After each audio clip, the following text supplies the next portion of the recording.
Gee, I hope I see something exciting at SummerSlam. Well, there's something you don't see every day. Now, before I get started on this, I want to give a special shout out to dugoutmugs.com. I bought this off of their website purely just on a whim, and I went ahead and got this thing. It's a beer mug made out of a baseball bat. You heard that right. And I got to tell you, growing up as a kid and being a baseball fan most of my life, there was nothing more satisfying than holding a baseball bat. It's a weirdly gratifying sensation. Swinging a baseball bat is even more fun. Swinging a baseball bat and hitting the ball and hearing the crack of the ball is even more satisfying than all of that. But something else I found you could do with a baseball bat that is immensely satisfying is drinking a beer from it.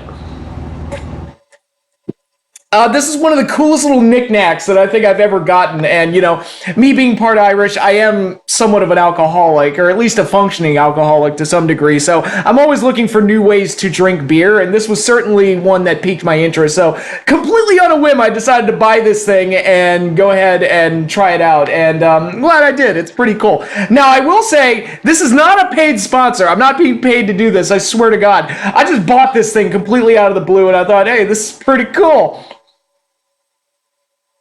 And the Guinness tastes pretty good. The Guinness tastes pretty good coming out of a baseball bat. It's one of the weirdest things I've ever bought, but it came out pretty cool. So the link will be in the description if you are also interested in getting a baseball bat made beer mug. You can get it at dugoutmugs.com. Go ahead. The link will be in the description. And as it turns out, I need some beer to get through this because this was a wild weekend for professional wrestling with two major events that took place, both of which I watched and both of which I'm going to talk about right now. We had Ric Flair's last match tonight. I'll save that for the end. And we had SummerSlam last night, which I'm going to talk about first. And there's a lot to say about both shows. But before I do that, be sure to like, subscribe, hit the little bell icon at the bottom so you know when I post new videos. And if you want to follow me on Twitter, the link will be in the description and also at the bottom of this video. So be sure to check me out and follow me there. So, getting into SummerSlam, gotta say it. I'm going to throw this out there. That is the most I've enjoyed a WWE event in years. That was a very, very good show all around. A hot contender for pay-per-view of the year, easily. And I've watched all the AEW shows. I watched Slammiversary. I watched Ric Flair's last match, and I would also watch WrestleMania. And I would say that SummerSlam is probably the best show I saw this year, even better than Wrestle Kingdom, which is normally great. Wasn't that great this year. So there was a lot to enjoy here, and I think it helped that it was a big stadium setting, almost like a WrestleMania. But unlike WrestleMania, it wasn't ungodly long, and I didn't forget about things halfway through the show because the show just went so freaking long that nothing stayed with me by the time it was over. It was a very well put together, entertaining, and action-packed show from start to finish, and I thoroughly enjoyed it. And I'm going to go ahead and talk about every match.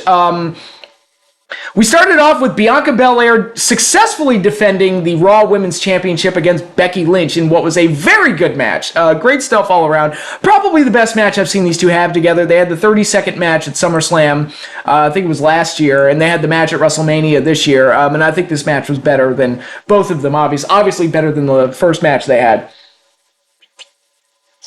But yeah, just a terrific match all around, and I thought the women did great. And what got a lot of people talking was the post-match, where Bayley, Dakota Kai, and Io Sky, not Io Shirai. Some people were complaining about the name change. Honestly, Io Sky is not that bad of a name. Considering WWE's history of bad names, that one's actually okay. I'm like, you know, I can live with that one. But they all came back, and I guess they've formed some kind of faction. And people were talking about it, that now that Triple H is in charge, he's going to be able to lure a bunch of people back to WWE, and this is the first signs of that. I'll be honest, I haven't watched WWE in so long, I didn't even realize that Bayley and Dakota Kai were gone. Dead serious, I had no idea that they were gone.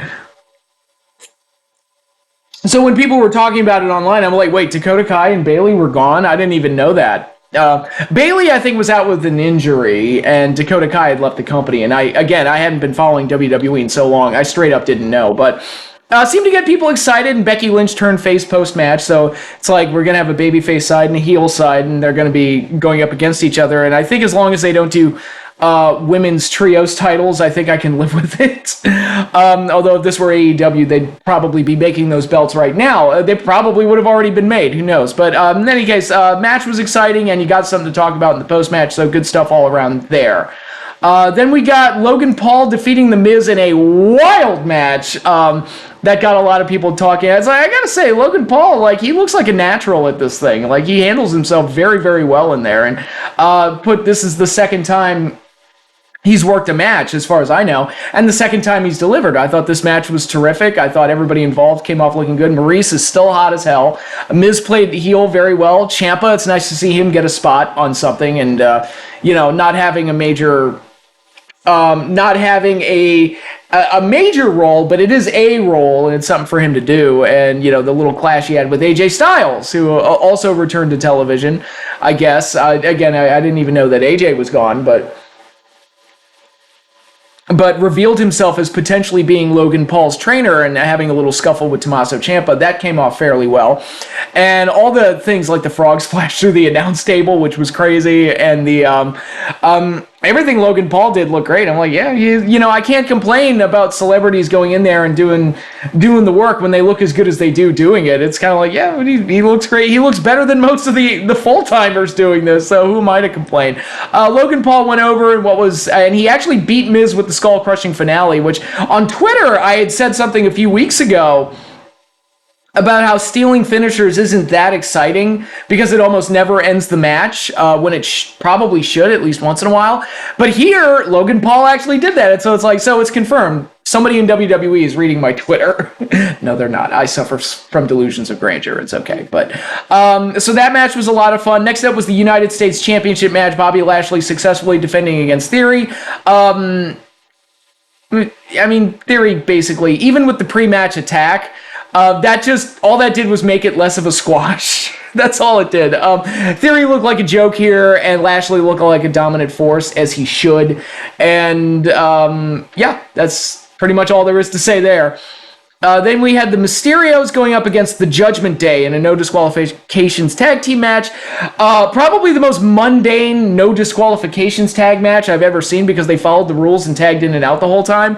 And I'm thinking, it's no DQ. Why are you even doing that? Like, just go to war. No DQ gives you carte blanche to do whatever you want. Just be a little more creative than just having a standard tag match. But it turns out the whole purpose of the no disqualifications stipulation was because Edge returned. Edge with a new look, new everything. Looked kind of cool. The entrance looked kind of cool and everything. Edge came back and went up against the Judgment Day, the group that kicked him out. So, the match itself was fine. It wasn't bad or anything. I just questioned the no DQ stipulation, which you didn't need to do. But it allowed for Edge to do a run-in and give the baby faces the win. So, not a whole lot to complain about here. It was fun for what it was. Next up, we got another celebrity outshining most of the roster with Pat McAfee having a terrific match with Happy Corbin that went very, very well. Pat McAfee also had a very cool entrance as well. And here we go again. Pat McAfee delivered at Mania, delivered here. So it's who's to complain? This is probably the best match I've ever seen Corbin have, which is not saying a whole hell of a lot, but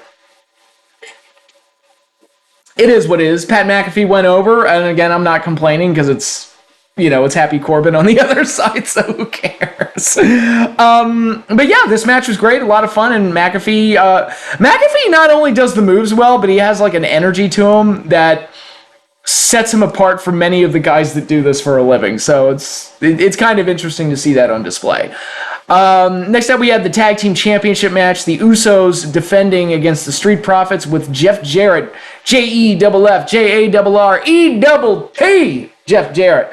And I'm going to have a lot more to say about Jeff Jarrett when we get into the Ric Flair show. But this was one of the few things on the show that kind of fell flat for me. It was it's not that the match was bad, it was just kind of ordinary. It was just an ordinary tag team match, and one where I don't think anybody honestly believed that there was going to be a title change. And you got Jeff Jarrett as a special guest referee, and he played little to no impact on the match at all, so why even have him there for this match specifically? You could have put him in, I feel like if you had put him in the Miz Logan Paul match or the Pat McAfee Happy Corbin match, you could have at least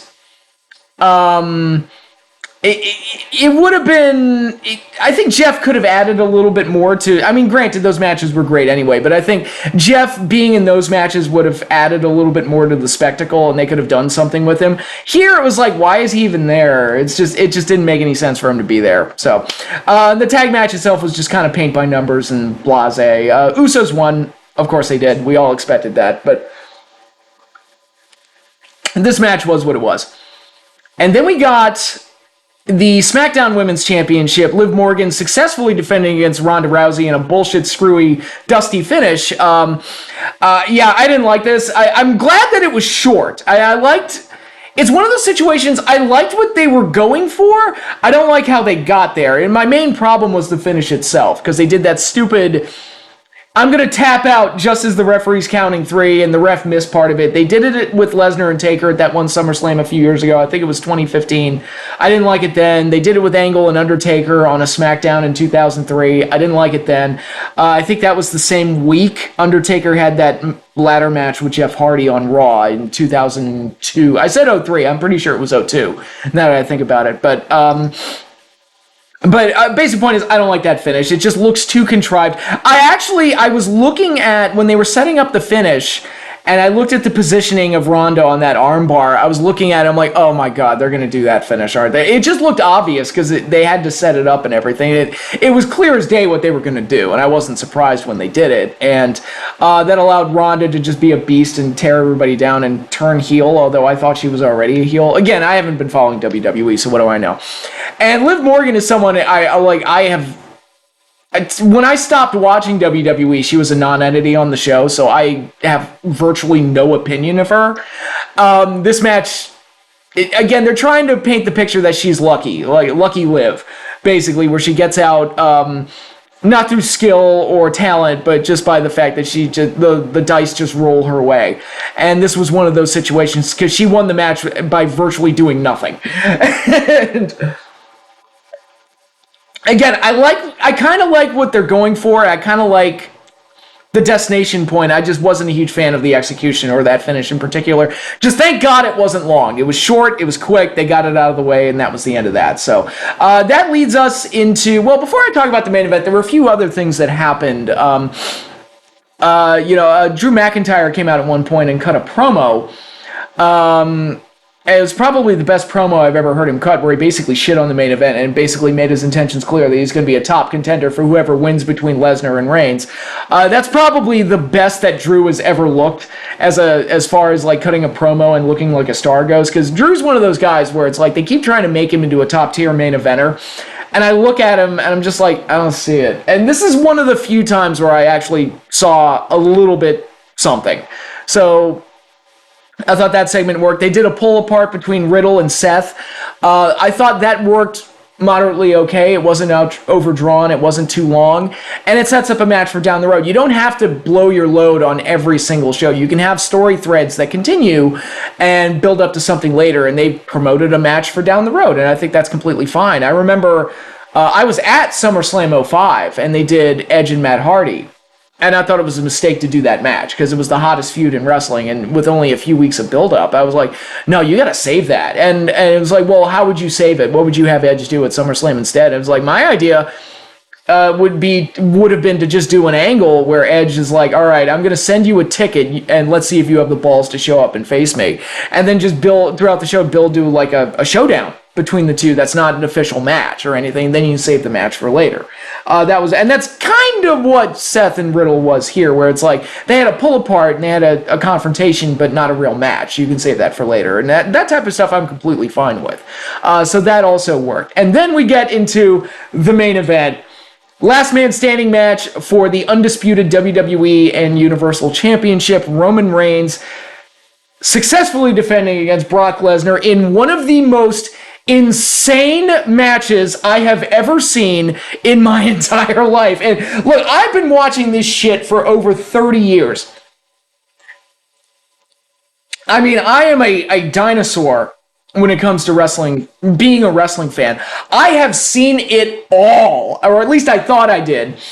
And then I watched this bonkers match where Brock Lesnar drives a tractor with a front loader on it and uses it to lift up the ring and toss Roman Reigns out of the ring. One of the most insane things I've ever seen. It was crazy. And by the way, I absolutely love Cowboy Farmer Brock. I think this is the best version of Brock we've ever had, at least as a babyface, because Brock has never really traditionally worked as a babyface. This is the most likable that Brock has ever been. And when he did his own introduction, he sounded great. Then he tossed the mic over to Roman, who caught it and winked at him. And I'm like, oh my God, this shit. This shit is so cool. I love it. They had a match where Lesnar basically dominated for most of it and just suplex city'd Roman all around outside the ring. He suplexed the Usos, although he dropped both of them on their head. It looked a little dangerous, but I guess they were okay. F5 Paul Heyman through a table. Stopped Austin Theory from cashing in the Money in the Bank, again, further making him look like a joke.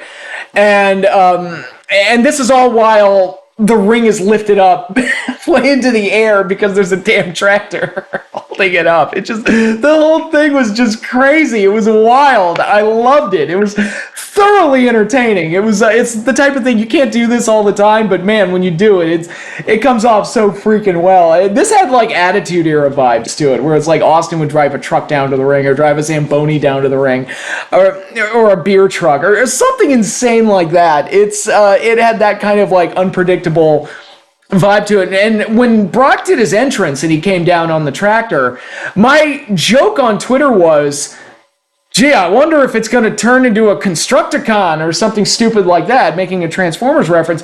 By the time this match was getting close to being over, I was like, holy shit, this thing is so nuts, it might actually turn into a giant robot at this point. Who knows? I don't know. I don't know where the rabbit hole ends up. I'm just happy I'm going down the rabbit hole, because this thing is absolutely insane. It is one of my favorite matches of the year, easily. I made a tweet earlier today where I talked about my favorite matches of 2022 so far, and I said the FTR Briscoes matches, both of them fantastic. The Cody Seth matches that I saw, namely the WrestleMania one and the Hell in a Cell one, where Cody proved himself to be a completely crazy bastard, and the Impact Originals versus Honor No More at Slammiversary, just because it was a wild, nostalgic trip for fans of TNA and Impact Wrestling. And this one. This one, because this match is so crazy. And this is a match, Lesnar and Roman, this is a pairing we have seen so many times, and it's never been exceptional. I said it before when I previewed the WrestleMania match, the best match I've seen them have was at WrestleMania 31, and the only reason that match was good was because Lesnar dominated the entire match and then Seth cashed in at the end. It wasn't like they had this intricate, well-worked match or anything. It was just fun to watch Roman get wailed on the entire time because we completely rejected him as a babyface. So, Roman and Lesnar traditionally do not have good matches. This one was absolutely insane. It was bonkers. It was crazy. And I loved almost every second of it. I thought the ending got a little drawn out where they kept knocking Lesnar down and him getting back up. And I thought maybe that went a little too long. But other than that, I thought the match was superb. And it was one of the most thoroughly entertaining things I've seen in a while. And God bless Michael Cole, who did great on commentary. It's like, count faster! For the love of God, count faster! He was outstanding. And it's like, yeah, when you don't have Vince yelling in your ear. And I've said that about Michael Cole for a while, where it's like, look, I listened to him do commentary at the UK Championship. And it turned out Vince had little to no input on that show. And it's like, yeah, when he's not screaming in your ear to promote stuff, or hey, whoa, pronouns, pal, or to say the right thing, or don't say belts, don't say hospital, and all this other weird shit, and you have to keep all that in your brain the entire time. Basically not talk like a human. It's hard to sound good on commentary, and I think, he didn't have Vince screaming in his ear, and he actually sounded good for once. So that's an obvious sign of improvement right there. So is SummerSlam a sign that this new Triple H era of the WWE is going to be great, grand, and wonderful? I don't know, but I love SummerSlam. That's a good start. Should I get back into watching Raw and SmackDown every week? I might watch Raw and SmackDown this week just to kind of see how they follow this up, because I was thoroughly entertained by SummerSlam, particularly the main event. I thought the main event was outstanding, and thank God The show only went like 3.5 hours, which for WWE these days is short. So, because that was another one of the reasons I walked away from it. It's like, look, dudes, I'm not watching a 5-hour pay-per-view every month. I'm not doing that. You got to stop. Stop it. Scale the hell back. And thankfully they have. Apparently that has something to do with Peacock wanting them to kind of restrain their times, which good.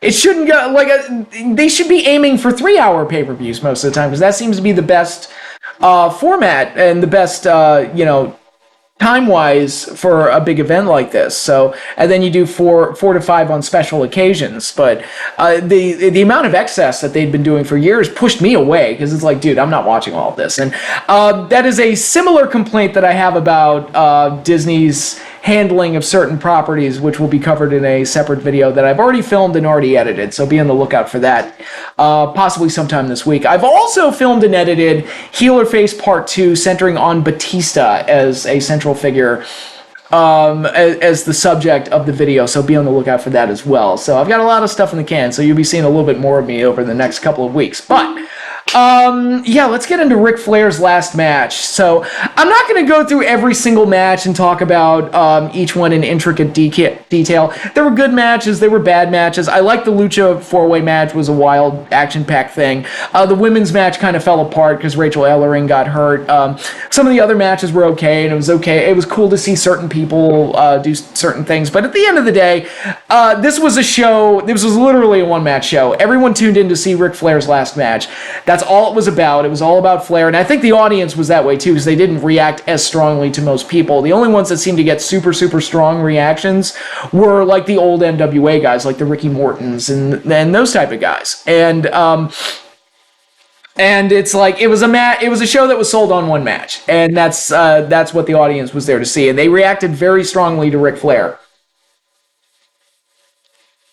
What I will say as an overall to the show, I wouldn't mind if Jim Crocket Promotions, they did like a Jim Crocket Promotions show for StarCast every year. I think that would be really cool if they did that, because I like the overall format. And it was kind of neat to have, like, it's like, all right, we're going to do luchadors, we got Japanese guys, we got a bunkhouse match, we got this and that. And it felt like, there was TNA, there was ROH, there was MLW, there was AEW. It felt like, there was a lot of classic NWA there. It felt like the last 40, 50 years of professional wrestling was all referenced on this show. So it was like, not only was the show like a tribute to Ric Flair, but it felt like a tribute to the wrestling business as a whole. And it was a lot of fun for that reason. And it even had WWE presence with guys like Cody Rhodes and even Jeff Jarrett in the main event. So it was the overall presentation of it, I thought, was superb. Thought was great. And I wouldn't mind them doing an annual Jim Crocket Promotions event for StarCast every year. I think that would be something worth checking out. But getting into this match, Ric Flair and his son-in-law Andrade El Idolo versus the King of the Mountain Jeff Jarrett and Jay Lethal. There's so much to talk about here. So for Flair, because Flair is going to be the major talking point of this whole thing. It was great to see his entrance. It was great that he came out with the big gold belt. The fans were really into him. And, you had a perfect situation set up for a storyline for this match. Because, like I said, the docuseries that they did promoting this match was superb. And the whole storyline, even though I view Flair as the heel in the whole situation, I've said that before. Because, Jay Lethal, from his, it's still real to me, damn it. From his perspective on this card, on this show, in this match, in this whole situation, is like, look, I helped you train for this. And then I asked you for a spot on the card. Not against you, not with you, not in the main event. I asked for a spot on this card, and it meant something to me. And you told me no, because I'm not a big enough star. After I trained you to get you in shape for this match. Fuck you. I mean, Jay Lethal has every right to be upset. I mean, this isn't Larry Zbyszko and Bruno Sammartino from 1980, where Larry goaded and begged and pleaded with Bruno to have a match with him specifically, and Bruno didn't want to do it because he didn't want to fight his friend and his protege. And then they do the match under the stipulation that's going to be a straight-up wrestling match with no fighting, and then Larry Zbyszko turns heel on him and beats the ever-living crap out of him. One of the greatest heel turns of all time. But that's not what this was. This was just Flair being a dick, and it's like, yeah, he was a dick, and he caught it in the ass from the wrong people, so oopsie daisies, don't be a disrespectful bitch should be the moral of that story.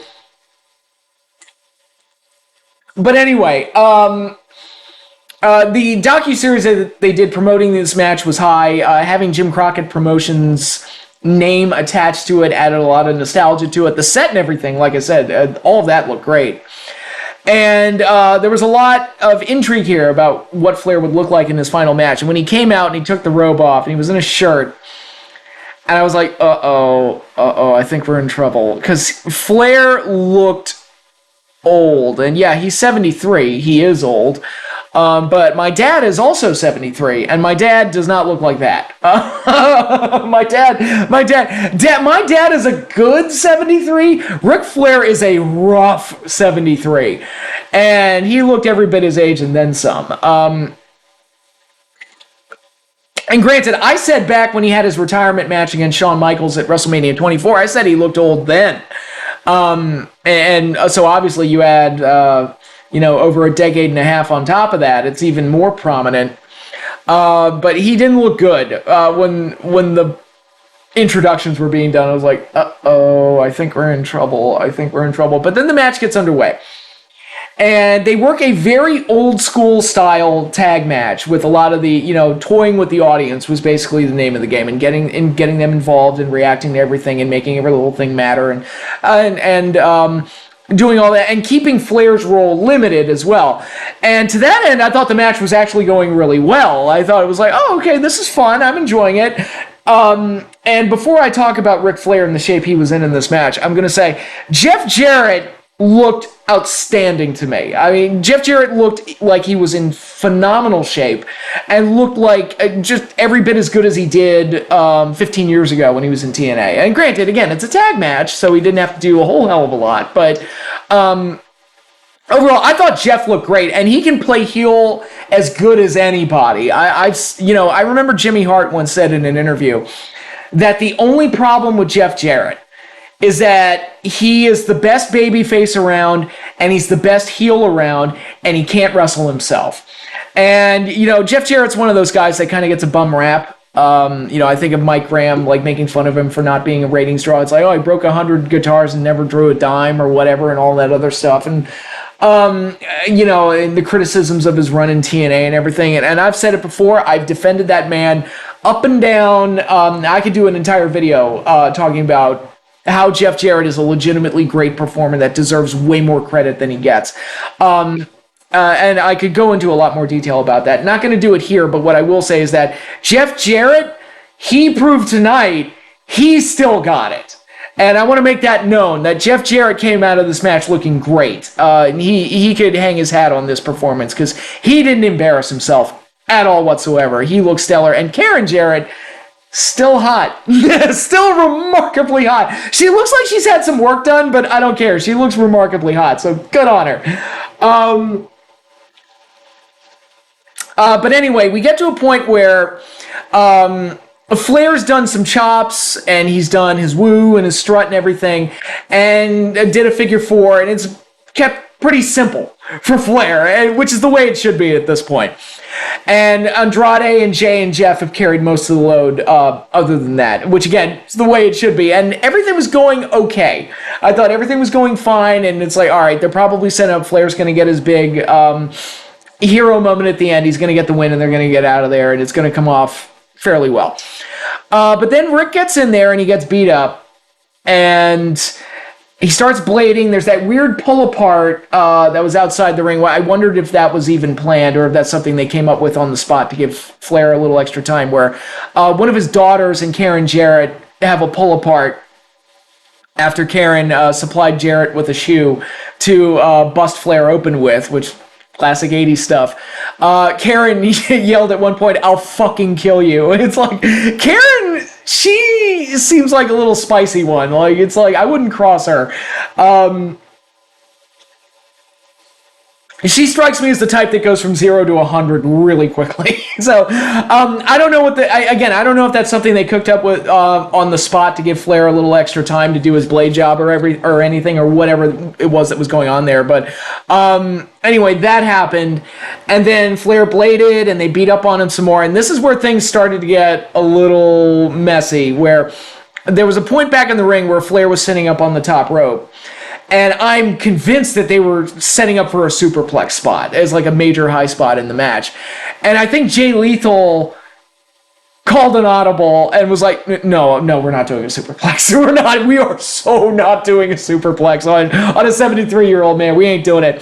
So he did a regular suplex, which got a huge pop anyway because Flair looks like he's 100 and, any bump he takes is going to be scary. And after that, he gets a tag into Andrade and they start, continuing the match. But I noticed at this point, it's like Flair hasn't gotten up. He's still just laying down on the apron. And I'm like, I think we're in trouble. And they did this whole thing where the referee took a bump and everybody was down. And Flair was still down in his own corner and he hadn't done anything for a few seconds or minutes. And I'm like, can he finish? Can Rick finish this match? I'm like, is he alive? I'm not even sure he's alive. And sure enough, this is where things start to really go south, where Andrade tags in Flair. He tags in Flair. Flair did not tag him, and he's still down. And things were coming off the rails pretty quickly. And I was like, we're in a mess here. And I'm sitting there watching this, and I'm torn between begging for Ric Flair to get up. I'm like, please get up, for the love of God, please get up. And screaming like, oh my God, will somebody come out here and just stop this match? Because I think he's dying. I legitimately thought Flair was dying. Like right there, live on pay-per-view. And what happened next, and this is where I give major props to Jay Lethal, Jeff Jarrett, and Andrade, who basically had to puppeteer Ric Flair through the end of that match in a Weekend at Bernie's style setup where literally Flair had little to no agency in the last 5 to 7 minutes of that match. It was all them basically puppeteering him around and getting him to hit all the spots they needed to hit to do the finish. Because Flair was like, he was gone. Like, he was just absolutely gone. And even when you get to the point where Conrad tossed in the brass knucks and Andrade had to give the brass knucks to Flair, he had to physically put the brass knucks in Flair's hand because Flair was just so out of it. They did a bit where Jarrett was going to hit Flair with a guitar and Andrade pulled him out of the way. Because again, Lethal had to pull him up, Andrade had to pull him out of the way because Flair couldn't do anything. He was out of it. And again, I was like, is he alive? I don't know if Flair is even alive at this point. And thankfully, at the tail end, they did the brass knuck spot, and Flair just locked him in a figure four and just lied there. And people have commented that, both men's shoulders were down when the referee counted the pin. At that point, I didn't even care. I was like, let's just get out of this and just go home. And Flair was able to cut a promo after the match, and he sounded okay. Let's say he was going to go party with Kid Rock. I'm like, dude, you need to go to the hospital. Like, dude, I literally thought I watched you die. I got a text from a friend of mine. He's like, dude, did Ric Flair die in the middle of that match and come back to life, get resuscitated at some point? Because it looked like it was not looking good. It was not looking good at all. And it was one of the most uncomfortable and scary things that I've seen in a while. And I watched a match with a tractor trailer tear the fucking ring apart just the night before. That was less scary than this, because that was kind of over-the-top spectacle. This was just something seriously wrong is about to go down here. And again, if it's not Jay Lethal and Jeff Jarrett and Andrade in that situation, if you got anybody who's even slightly less talented than those three men, things things are going to go south real quick. And granted, I'm not the biggest fan of Andrade, but I think he's one of those guys that's like, if something goes horribly wrong, he can kind of work around it at least somewhat well. And then Jeff's an old school guy. He knows what he's doing. And Jay has learned from a bunch of old school guys and knows what he's doing. So I think they were able to keep the match on the rails as much as they possibly could, and just get to that finish. But the thing that really tells the tale is that picture of Undertaker that's going around on Twitter right now, where they had a bunch of wrestling guests in the crowd. Like Mick Foley was there, Brett was there, DDP came out, did a spot at one point in the show. That was kind of cool. And there's that picture of Undertaker where he looks like, has a very stern look on his face while looking at Flair. And I think it's a mixture of concern for Flair. It's like, dude, are you all right? Because you don't look good at all. And also a stern look of like, dude, seriously, never again. And how many times have I said that about Undertaker? I mean, that match he had with Roman at 33 was a train wreck. But even that, it's like, I mean, as bad as that match was, I wasn't sitting there going, it's like, oh my God, Undertaker's going to die. And I was absolutely, honest to God, scared to death. I was like, oh my God, Ric Flair's going to die. Like right at the end of this match. He is going to die. Thankfully, that didn't happen. I don't know. Let's see if he makes it through the night. I don't know. Who knows? As I'm filming this. But Ric Flair's last match, I give the man credit for going out the way he wanted to go out, but Jesus Christ, this has got to be the last time. It's like, dude, it's over. It is absolutely over. No more of this. I cannot watch another Ric Flair match after watching that, because I was like, that got scary real quick, and shows why 73-year-old men shouldn't be wrestling. I mean, Vince McMahon had a match at WrestleMania this year, and I think Vince is older. Vince is actually older than Flair. And as bad as that one came off for a multitude of reasons, I didn't get to a point where it was like, oh my God, Vince is going to die. I didn't get to that point. This was just, holy shit, that one, that got really uncovered. It started off fun, and then it became really, really unfun by the end of it. But again, major props to Jarrett, Jay, and Andrade for getting Ric Flair's body across that finish line come hook or by crook and just doing the best they absolutely could. So that is really all I have to say about that. It was an interesting experience, to say the least. Just never again. I can't watch another Flair match. Can't do it. Can't do it. But that is all I have for you. Thanks again, everybody, for watching. And for those of you that watched SummerSlam, I hope you enjoyed it. For those of you who watched Ric Flair's last match, we all made it. It was a rough ride, but we made it. But yeah, that's all I have for you now. Thanks again, everybody, for watching. And like I said, I've got a couple more videos in the can. You'll be seeing those soonish over the next couple of weeks. So, no official dates set. They'll be out when they're out. But once again, thanks again, everybody, and I will see you all later.